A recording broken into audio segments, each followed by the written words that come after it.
The ruble ascends, the narrative collapses.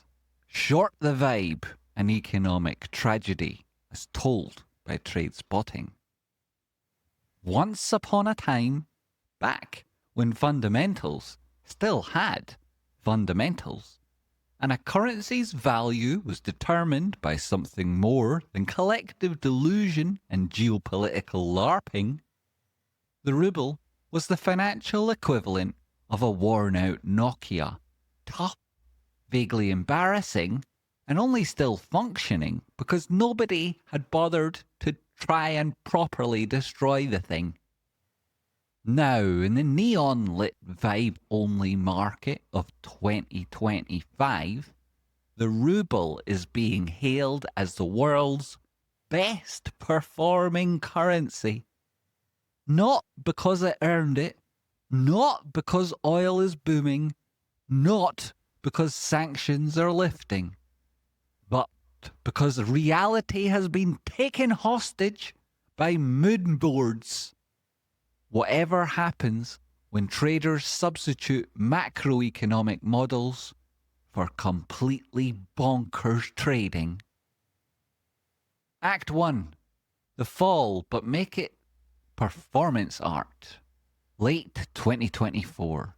Sanctions finally land on Gazprom Bank, the last supposedly untouchable node in Russia's financial circulatory system. The ruble reacts with the grace of a fainting goat, plummeting 10% in 2 days. What follows is a beautiful mess of classic panic, importers hoarding dollars, households scrambling to convert savings, and Russia's currency market, already carved hollow by Western sanctions, cracks like a dollar store mirror. The central bank releases a statement so affectless it could have been generated by ChatGPT running on a potato. The new restrictions required adjustments, quote unquote. A nation loses billions in FX value and the authorities call it adjustments. It's giving trauma, but we don't talk about it. The twist was not the fall, it was what came next. The glow up. But it's James Charles in a fur hat. January 2025, the ruble has climbed 38% against the dollar. Not stabilized, climbed. Investors now calling it a safe haven asset. A safe haven? In the same way that glitter is technically a mineral. In an unholy cocktail of high interest rates, 21% and rising, brutal capital controls, and America's own economic tantrum under Trump 2.0, the ruble is now a swaggering prom king in a burned down gymnasium. There is no new oil boom, no post-war reconstruction boom, no Russia open for business ad campaign. This is not fundamentals at work.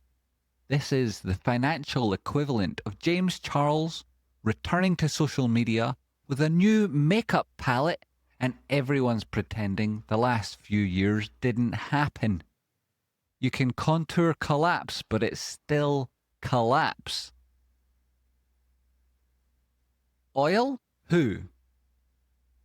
Prices and currencies are decoupling like it's hot.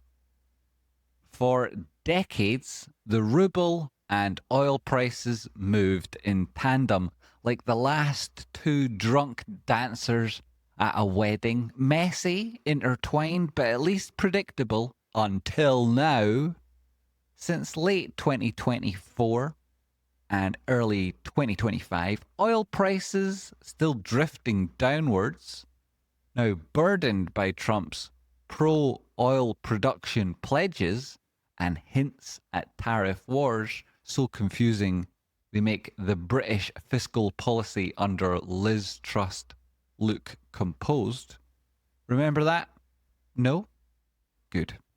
In theory, this should drag the ruble down, but in practice, the ruble has shrugged off oil like a reality star ditching their past behaviors.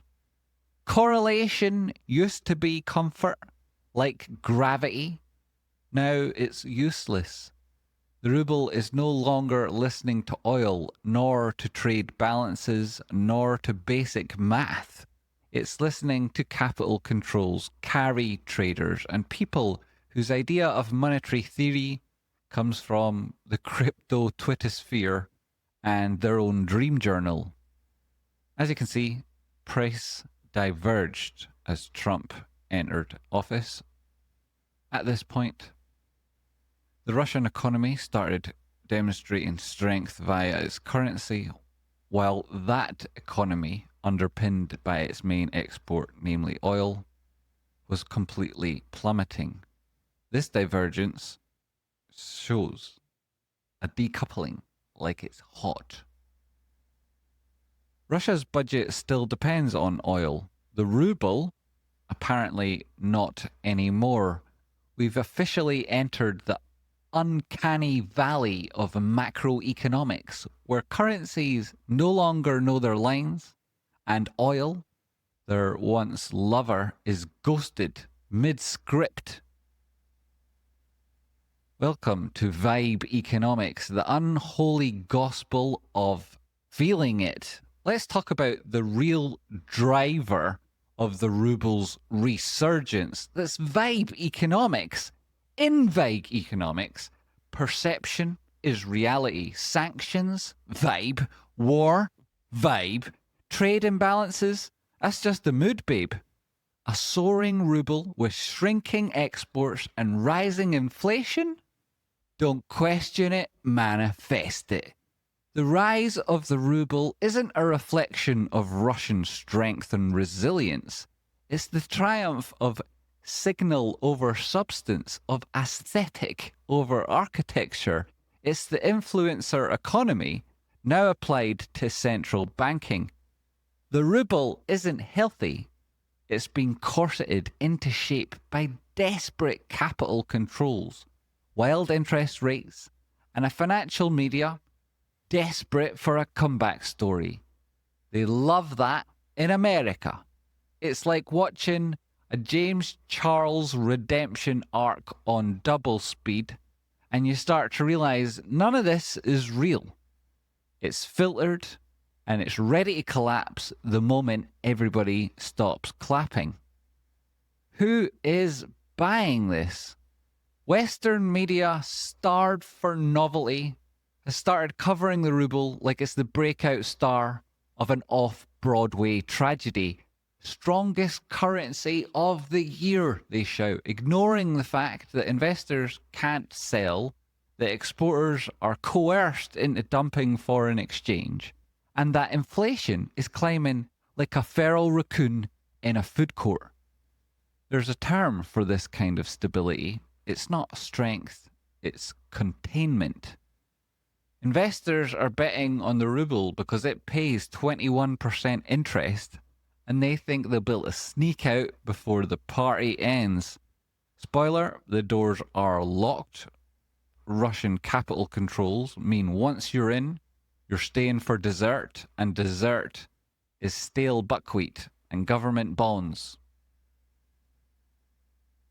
Act 5, the emphatic thud when the music stops. Here's the part where the curtain drops.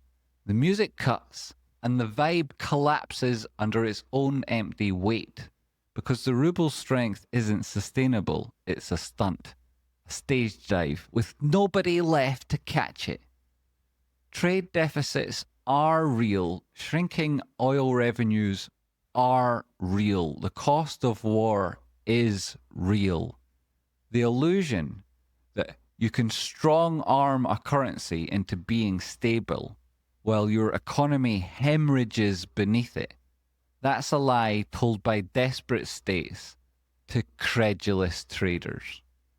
The ruble is not a phoenix. It's a mannequin with a wig on, propped up by stage lights and state mandates. when the world stops playing along, when interest rates fall, when capital controls free, when investors want out, the thud will be loud. And this time, there won't be a glam team running on to fix the foundation.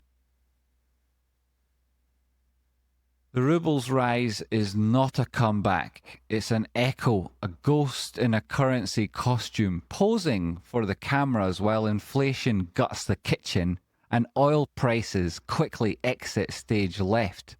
And when the spotlight burns out, all that'll remain is the quiet hum of a forgotten empire and a single cracked mirror, saying it looked real enough, didn't it?